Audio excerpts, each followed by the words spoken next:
Pemirsa, bagi warga Jabodebek, transportasi umum menjadi hal penting untuk beraktivitas sehari-hari. Pemda Jakarta mengumumkan pembangunan sistem transit deck sebagai solusi warga Jakarta dan sekitarnya.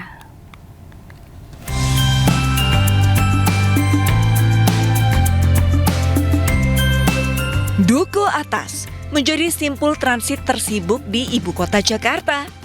Setiap harinya kawasan ini dilalui ratusan ribu komuter dari berbagai pelosok Jabodetabek. Namun, akses perpindahan antar moda yang terpisah kerap menguras waktu dan tenaga para pejalan kaki. Menjawab masalah ini, Pemprov DKI Jakarta bersama PT MRT resmi mengumumkan proyek Jakarta Pedestrian Deck berbentuk cincin donat melayang.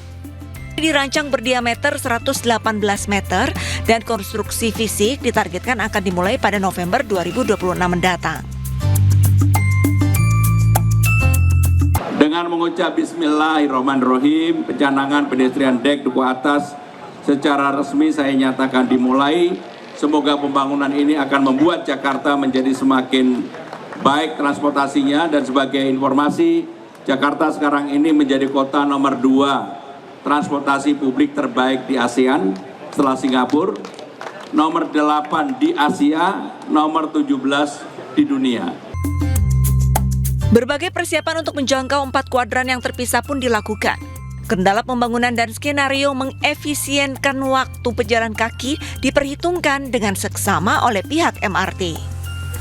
Kalau kajian itu sebenarnya titik itu banyak banget, Mbak. Yang saya ingat ya. Jadi yang saya ingat itu yang sebenarnya paling problematik adalah dari titik antar moda ini sebenarnya yang ada penghematan sekitar 2-3 menit. Tapi yang paling signifikan adalah dari sisi landmark mau ke Shangri-La. Sekarang ini yang paling kacau karena dia harus dari bawah naik ke atas ke selatan, baru ke sini lagi, baru bisa ke sini kan. Dan itu saya sekitar bisa menghemat sekitar 4-5 menit untuk nyampe. Jadi setelah sekarang kan tinggal naik dari sini sampai kan. Jadi itu yang paling signifikan untuk pengurangan durasi perjalanan komuknya. Fasilitas ini hadir untuk mengintegrasikan 6 moda transportasi publik secara seamless. Warga pun sangat antusias untuk segera menikmati fasilitas ini. Cukup bagus sih, karena memang ini kan memang padat penduduk ya, masyarakat jadi pusat orang juga kumpulnya gitu. Jadi kalau misalkan ada transportasi umum yang terintegrasi gitu malah lebih mudah jadinya. Jadi aksesnya bisa untuk explore tempat atau misalkan ke suatu lokasi itu jadi bisa lebih gampang lagi. Ada yang kayak LRT, MRT ataupun Transjakarta gitu. Dari segi biaya pun murah kan, jadi efektif sih Pak. Lumayan cukup membantu dalam perjalanan jarak jauh kita ya, apalagi kalau saya kan sering ke misalkan Blok M atau GBK itu lebih mudah sih jalurnya. Apa yang sering digunakan transportasinya? Kayak Muterland sama MRT. Oke, itu berarti nyambungnya udah enak. Iya, udah mudah. Untuk memotong jarak perjalanan atau waktu tempuh seefektif apa menurut kamu transportasi yang mudah berkonektivitas? Sangat cepat ya Mas, karena nggak perlu ikut kena lampu merah, jadi jalanannya lancar-lancar aja. Mungkin kekurangannya kita kalau misalkan penuh harus berdiri gitu aja. Lumayan membantu karena kan kebetulan saya rumah ada di Bogor. Jadi kalau mau bepergian ke arah Jakarta atau sekedar ke kampus itu sangat amat membantu sekali. Dari memudahkan kita memotong waktu perjalanan sampai nggak kena macet di jalan sih Bapak. Integrasi tanpa hambatan diharapkan bukan lagi sekedar impian. Kehadiran Jakarta Pedestrian Deck diharapkan mampu mengubah wajah sistem transit Jakarta menjadi lebih cepat, aman, dan inklusif. Dari Jakarta, Tim Liputan iNews melaporkan.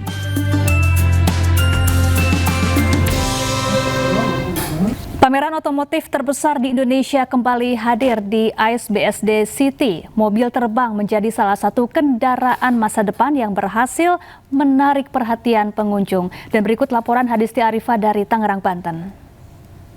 Pemirsa, lautan manusia dan juga antusiasme tinggi memadati setiap area di ajang Gias 2026.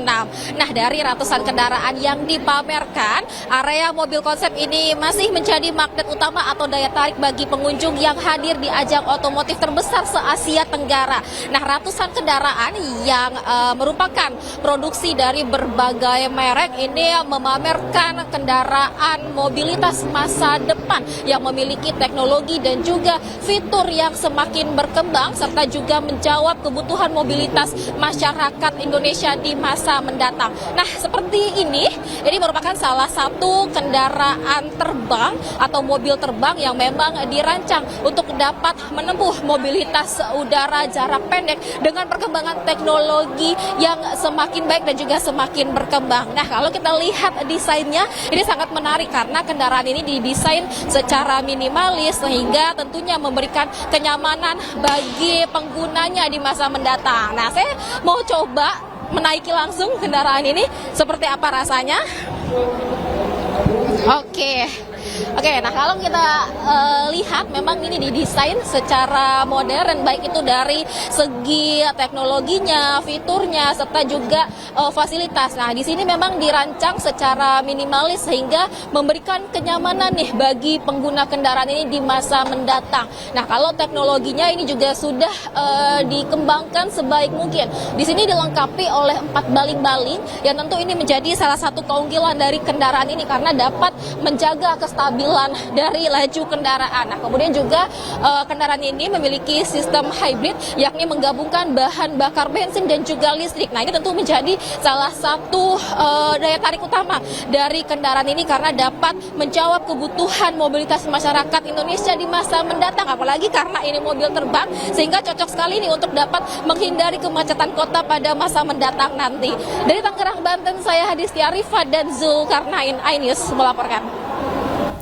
Pemirsa, harga sejumlah bahan bakar minyak non-subsidi di SPBU Pertamina resmi turun mulai 1 Agustus 2026. Penyesuaian ini dilakukan mengikuti pergerakan harga minyak dunia serta nilai tukar rupiah.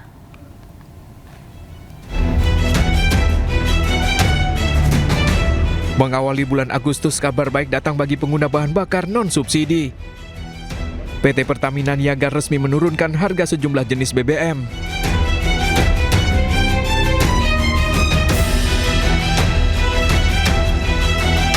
Harga Pertamax Tuborg turun dari Rp19.300 per liter menjadi Rp18.300 per liter. Pertamax Green 95 juga turun dari Rp17.000 menjadi Rp16.600 per liter. Begitu juga dengan Pertamax turun dari Rp16.250 per liter kini menjadi Rp15.950 per liter.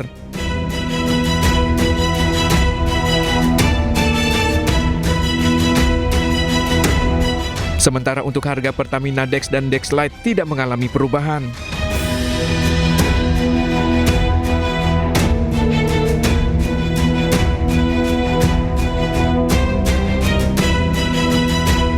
Begitu juga dengan Pertalite dan Biosolar bersubsidi yang tetap dijual sesuai harga yang ditetapkan oleh pemerintah. Pertamina menyebut penyesuaian harga BBM non-subsidi dilakukan secara berkala dengan mempertimbangkan pergerakan harga minyak dunia, nilai tukar rupiah, serta formula harga yang berlaku. Tim Liputan iNews melaporkan.